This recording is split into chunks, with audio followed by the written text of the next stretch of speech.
Students, ఈ exams మీ future name decide చేయదు. So అట్లా అని చెప్పి మిమ్మల్ని అందరినీ ఫెయిల్ కమ్మంటలే. కొంతమంది ఉంటారు కదా, ఫెయిల్ కాగానే డిప్రెషన్ లో పోతా అంటారు, స్ట్రెస్ గా ఫీల్ అవుతారు. ఆ టైంలో వాళ్ళు ఏం చేసుకుంటారో వాళ్ళకే అర్థం కాదు. So prepare well. లైఫ్ లో ఏది జరిగినా పాజిటివ్ గా తీసుకోండి. Hello sir. Yeah okay sir. Students, fee due ఉన్న వాళ్ళు కింద ఆఫీస్ కంటారండి. Okay sir. హే బ్రో, మీరు ఫీజు కట్టారా? అడ్రస్ అలే కట్టలే నేను. వాట్ బ్రో అంత కోపం? నేను మంచిగానే మాట్లాడుతున్నా కదా. అరే నువ్వు సైలెంట్ గా అడికెళ్ళి మింగేస్తావా, దెబ్బలు తింటావా? నమస్తే సార్. ఏందిరా నీ అవతారం? ఆ నెత్తి కట్ అయ్యింది. అది కొంచెం హెడ్ ఎక్ ఉందని చెప్పి కట్టుకున్నా సార్. సరే మీ డాడీకి ఫోన్ చేయి, ఫీజు కట్టమను. Okay sir. హలో డాడీ, 2 నిమిషాల దాకా సైలెంట్ గా ఉండు నేను చెప్పేదాకా. స్కూల్ లో ఫీజు అడుగుతురు డాడీ. నువ్వేం కట్టకు డాడీ, పైసలు దండుగా. ఎందుకంటే నేను ఎన్నిసార్లు రాసినా ఫెయిల్ అయితా. నువ్వు కట్టి వేస్ట్. ముందే చెప్తున్నా చూసుకో. అరే సిగ్గు లేకుండా ఎట్లా చెప్తున్నారా? ఒకసారి మీ సార్ కి రా, నీ ముడ్డి బొక్కి ఇరగొట్టిపోతే కూడా. సార్ మా డాడీ ఎగ్జామ్స్ అయిపోయినాక కడతాడంట సార్. నేను చచ్చిపోయినాక కట్టమనరా ఇక. ఆగండి సార్, మళ్ళీ కాల్ చేసి చెప్తా.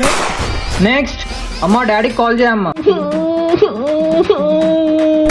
కాల్ చేసి ఫీజు కట్టమని తల్లి. సరే కాసులో అక్కడ కూర్చోపో. Okay sir.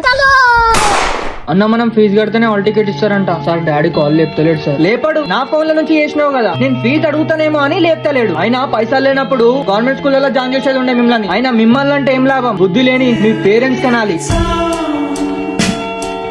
ఎట్లా నేనే చేసి ఫీజు మొత్తం క్లియర్ చేయాలరా.